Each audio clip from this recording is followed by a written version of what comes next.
यवतमाळचे पालकमंत्री संजय राठोड यांच्या गाडीचा अपघात झालाय। संजय राठोड यांच्या गाडीची पिकअप गाडीला जोरदार धडक बसली आहे। एअरबॅग्स उघडल्यामुळे मंत्री राठोड आणि चालक अगदी थोडक्यात बचावले। यवतमाळच्या दिग्रस रोडवरती हा अपघात झाल्याची माहिती आहे। निलेश फाळके आपले प्रतिनिधी सध्या आपल्या सोबत आहेत। निलेश, सगळा अपघात नेमका कसा झाला आणि संजय राठोड आणि त्यांच्या चालकाची प्रकृती सध्या कशी?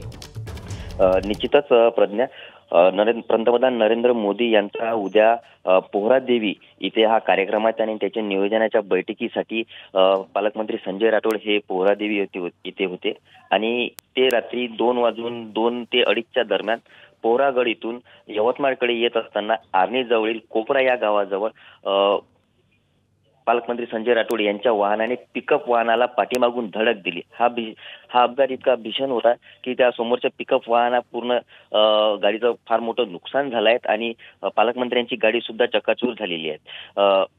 मागून दिलेली धडक इतकी जोरदार होती की ते पिकअप वाहन हे पलटी होऊन त्याचा चालक जखमी झालाय। तर संजय राठोड यांच्या वाहनाला समोरील भाग हा चक्काचूर झालाय।